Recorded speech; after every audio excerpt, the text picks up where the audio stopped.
Hello，大家好，又係我 Steven 啦。今日我哋又嚟到澳豐天宇啦。澳豐天宇啱啱拍完又過嚟，點解呢？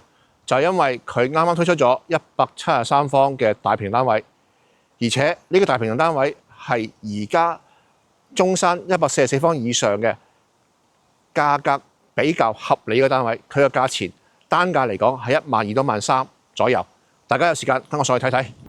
OK， 大家跟住我鏡頭去行下先啦。嗱，我哋而家9棟嘅位置咧，就係位於樓盤個正中間嘅。咁我哋要走過呢段小嘅園林啦，跟住我哋入翻去上邊就見到我哋嘅樣板間噶啦。咁我而家上到樓上啦，我哋喺示範單位前邊。我哋而家喺9棟咧係2梯2伙嘅，一伙就係其中呢個02單位，就係173方嘅。咁另外一個咧就係旁邊嗰個01單位171方。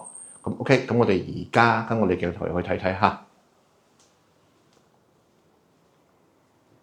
好，我哋入到嚟房間入邊啦。咁我哋先逐格睇睇所有房間嘅全部佈景先。嗱，嗰度呢邊咧，而家係一個向南嘅陽台嚟嘅。大發展商佢封咗陽台。咁呢個位置咧，佢就係成個小區中軸線中間嘅位置。佢出邊係我哋嘅泳池景，再出邊係別墅嚟嘅。向前望就係成個小區門口嘅位置。咁大家睇到噶啦，成個陽台呢個位大概都可以去到成2米半左右嘅。佢如果封咗窗之後，成個感覺就係好開揚、好闊落噶啦。OK， 我哋翻去呢邊嚟到廳中間嗱，呢個就客廳中間啦。大家可以睇到嚇，成個客廳原本呢個位置係一間房嚟嘅，但係佢打通咗之後咧，成個客廳呢度大概起碼有成8米左右嘅空間喺度嚇。跟住呢邊應該從門口入嚟到呢個位置應該有成6米幾嘅空間。跟住所以話成個廳係好大氣，呢個就係大 house 嘅標準，我覺得喺呢個房間呢個房源可以做到出嚟嘅。嗱，我再坐喺度體驗下嗱，成個房哇，成個即係呢個電視即係客廳位嚟講，電視機都可能做到100吋，我做投影先得啦。呢個位置係好舒服嘅，咁望出去出邊別墅泳池景一覽無遺，成個景色非常之 OK。我哋再轉去呢邊先，呢邊就係原本一間房嚟嘅，咁佢打開咗佢，做咗一個棋牌室。咁當然啦，如果係買到170幾方嘅正常嘅朋友上嚟喺 talking bond 咁，或者係啲交際應酬咁，有啲咁嘅位係適合嘅。如果唔做棋牌室嘅話，做一張茶台，我覺得都好適合嘅。位置足夠啦，係咪先？該有個背景嗱，如果唔放酒，放成面牆茶葉，跟住呢邊有個茶台嚇，非常之 OK。跟住我哋講翻去飯廳嗰邊。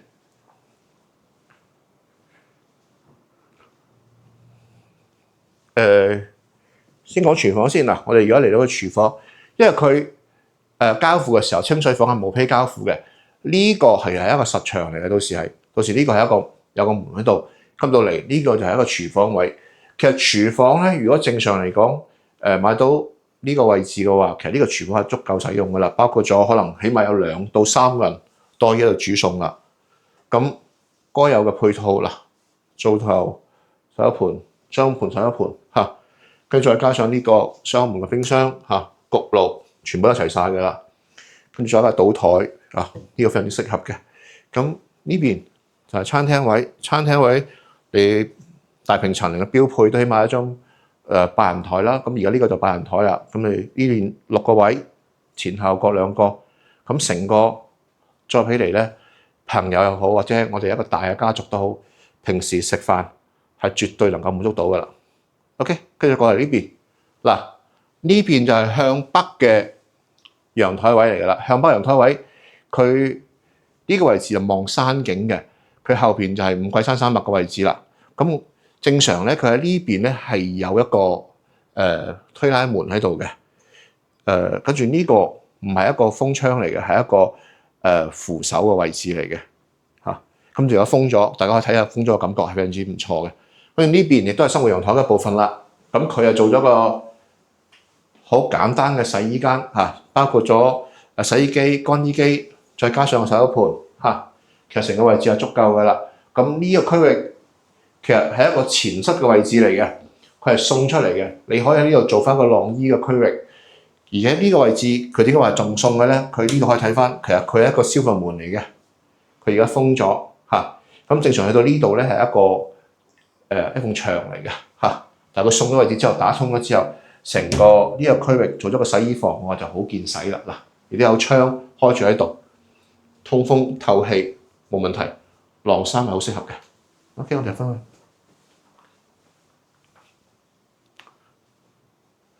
嗱，咁我哋而家睇完廳、飯廳、娛樂室，跟住我哋睇翻呢邊嘅位置啦。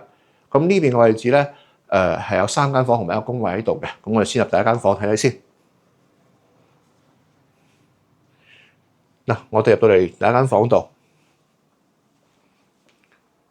而家呢個位置咧，呢個房咧大概咧就係14-15方左右啦。咁呢張床係一個1.5米床嚟嘅。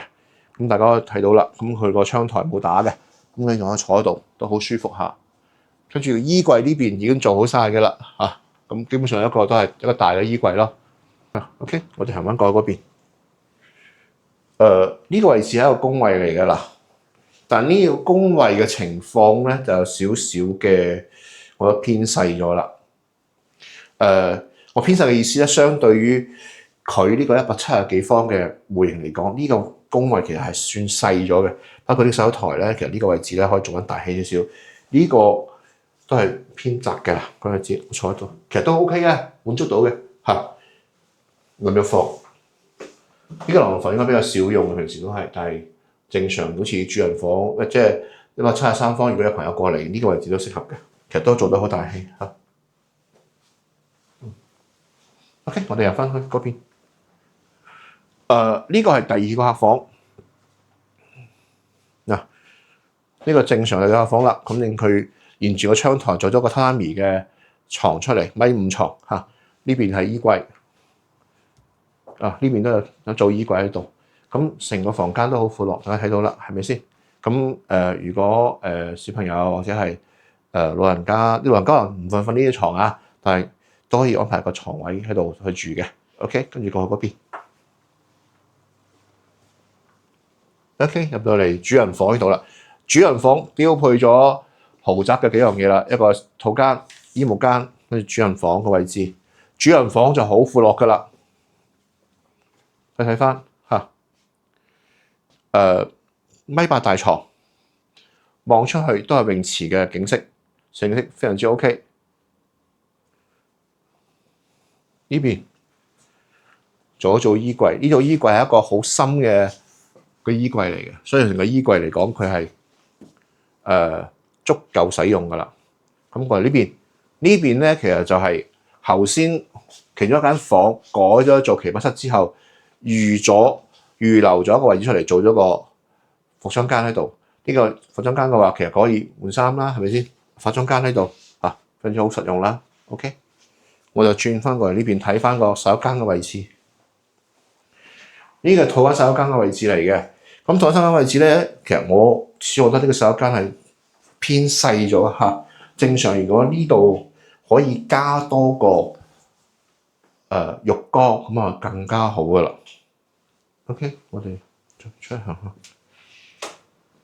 OK， 我哋對翻呢間173方嘅大平層大 house 做個小結先。呢個單位4房單位，咁佢而家單價係12000到13000幾，佢係一個無坯交付嘅單位嚟嘅。